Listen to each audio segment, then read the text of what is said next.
माननीय अध्यक्ष महोदय, खरं तर आपण म्हणतो की खरा भारत बघायचा असेल तर ग्रामीण भागात चला आणि ग्रामीण भागाचा खरा विकास करण्यासाठी जिल्हा परिषद पंचायत समित्या हे कर्तव्य, त्यांचे योगदान हे महत्त्वाचं आहे. आणि या पवित्र कर्तव्यात जर अधिकारी हरताळ फासत असतील आणि आपला भारत कमकुवत करत असेल तर कुठंतरी कठोर होण्याची वेळ आता अध्यक्ष महोदय आलेली आहे. माननीय बबनरावनी माननीय मंत्री महोदय यांच्याविषयी अत्यंत भरभरून सांगितलं आणि आम्ही त्यांच्याविषयी निर्णय घेण्याच्या कुवतीविषयी निश्चितपणे आम्ही ऐकून आहोत, बघतोय.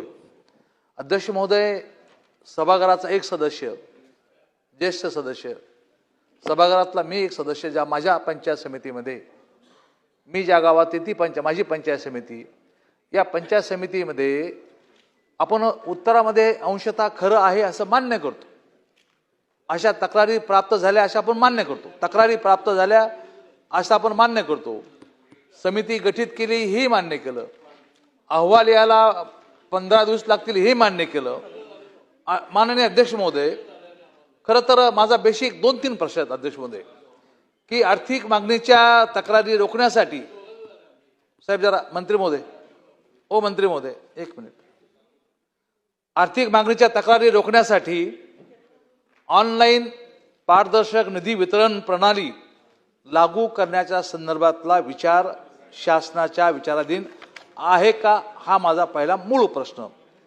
MRGSच्या माध्यमातून विहिरी आहे, गोठे आहे, पानंद रस्ते आहेत, यांना मंजुरी देण्यासाठी आणि मास्टर बिल काढण्यासाठी सर्रासपणे BDO आणि तत्सम अधिकाऱ्यांच्या माध्यमातून 10% घेतले जातात. हे मी शब्दावर तुम्हाला सांगायला तयार आहे.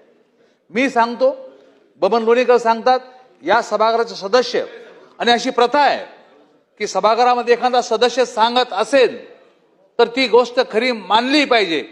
हे कधी काळी होतं अध्यक्ष महाराज, आज पुन्हा ते दाखवून द्या ना माननीय मंत्री महोदय. सर्व लाभार्थ्यांची यापुढे जाऊन मी तुम्हाला सांगेल, सर्व लाभार्थ्यांची तुम्ही डोर टू डोर जाऊन चौकशी करणार आहात का, त्यांचे जबाब घेणार आहात का? जे लाभार्थी आहेत या लाभार्थ्याकडून डोर टू डोर चौकशी करा की तुम्ही तुमचं बिल काढण्यासाठी पैसे दिले नाहीत का. जर अध्यक्ष महाराज एक बी जर म्हणला लाभार्थी की आम्ही पैसे दिले नाहीत तर बबन लोणीकर मी सांगतची सजा भोगायला तयार आहे. साहजिकते आम्ही सजा भोगू.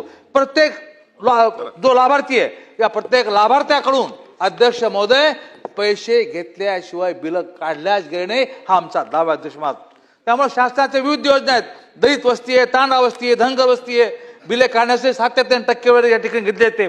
मग एवढंच काय, प्रशासकीय खरेदी यामध्ये कमिशन, खरेदी टेंडरमध्ये कमिशन, बिल काढण्यासाठी कमिशन. अध्यक्ष महाराज, आमच्याकडं एक जिल्हा परिषदेच्या एक्झिक्युटिव्ह इंजिनियर सलगर आहेत. या सलगर बाई तर आमच्या पालकमंत्र्यांना म्हणल्या होत्या की 10% माझे.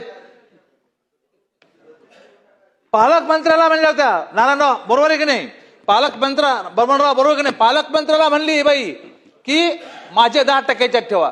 म्हणजे आता इतकी हिंमत जर एखाद्या एक्झिक्युटिव्ह इंजिनियरची होत असेल तर या एक्झिक्युटिव्ह इंजिनियरला सुद्धा तत्काळ निलंबित या ठिकाणी केलं पाहिजे. मान्य मंत्री महोदयांनी या दोन्ही अधिकाऱ्याला निलंबन करण्याची कारवाई या ठिकाणी करावी अध्यक्ष महोदय, ही माझी विनंती अध्यक्ष महोदय.